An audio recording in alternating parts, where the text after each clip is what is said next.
जात पात का विनाश, डॉक्टर बी.आर. अम्बेडकर। आदिवासियों के उत्थान में बाधक जाति प्रथा।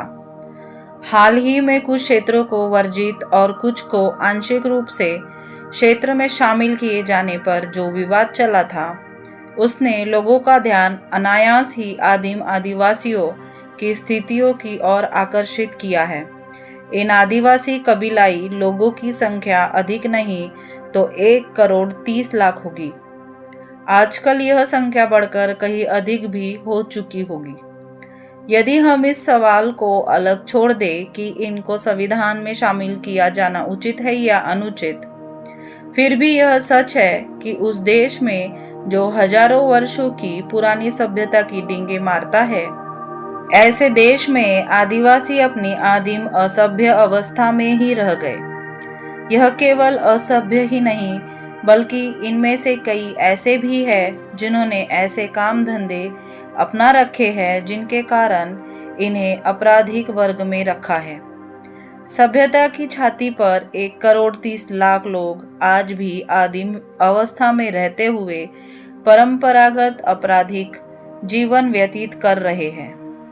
लेकिन हिंदू समाज ने इस बात की कभी शर्म महसूस नहीं की। यह ऐसी अजीब घटना है जिसकी मेरी नज़र में दूसरी कोई मिसाल नहीं है। इस शर्मनाक स्थिति की क्या वजह है? इन आदिवासियों को सभ्य जीवन में लाने और जीवन यापन के लिए अधिक सम्मानजनक रास्ते अपनाने में कोई कोशिश क्यों नहीं की गई? हिंदू लोग इन आदिवासियों की इस स्थिति का कारण इनकी जन्मजात जड़ता को दोषी बताएंगे। हिंदू यह नहीं मानेंगे कि आदिवासी इसलिए आदिम रह गए क्योंकि उनको सभ्य बनाने, स्वास्थ्य सेवा देने, उनमें सुधार करने और सभ्य नागरिक बनाने के लिए कोई प्रयास नहीं किए। क्या हिंदू इन आदिवासियों के लिए वह सब नहीं कर सकते थे जो ईसाई मिशनरी कर रहे हैं? मैं कहूँगा कि नहीं। आदिवासियों को सभ्य बनाने का अर्थ उनको अपना लेना, उनके बीच रहना, भाईचारे की भावना पैदा करना, संक्षेप में कहा जाए तो उन्हें प्यार करना। लेकिन किसी हिंदू के लिए यह सब कैसे संभव होगा? उसका सारा जीवन ही अपनी जाति को बचाने में ही खप जाता है। जाति उसकी बहुमूल्य संपत्ति है जिसकी वह किसी भी कीमत पर रक्षा करेगा। उसे यह कतई सहन नहीं हो सकता है कि वह उस कुंजी को उन आदिवासियों जो कि वैदिक काल से घृणित अनार्यों में से बचे हुए लोग माने जाते हैं, उनसे संबंध कायम रखने में गंवा दे।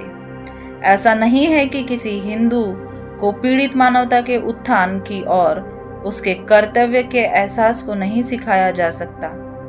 दुख का विषय यह है कि उसे अपने कर्तव्य का कितना भी एहसास करवाया जाए, लेकिन वह अपनी जाति की रक्षा को कायम रखने के कर्तव्य पर काबू करने के योग्य नहीं बन सकता। उसके लिए अपने जाति ही सब कुछ है।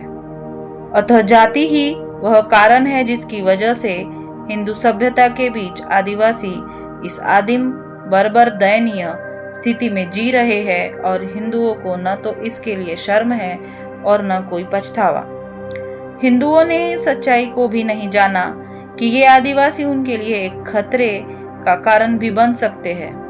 यदि ये आदिवासी जंगली आदिम ही रहते हैं तो हिंदुओं को शायद कोई खतरा या हानि न पहुंचाए, लेकिन यदि गैर हिंदू इनको सुधार कर अपना लेते हैं और अपने धर्म या पंथ में शामिल कर लेते हैं तो वे हिंदुओं के दुश्मनों की संख्या व ताकत ही बढ़ाएंगे।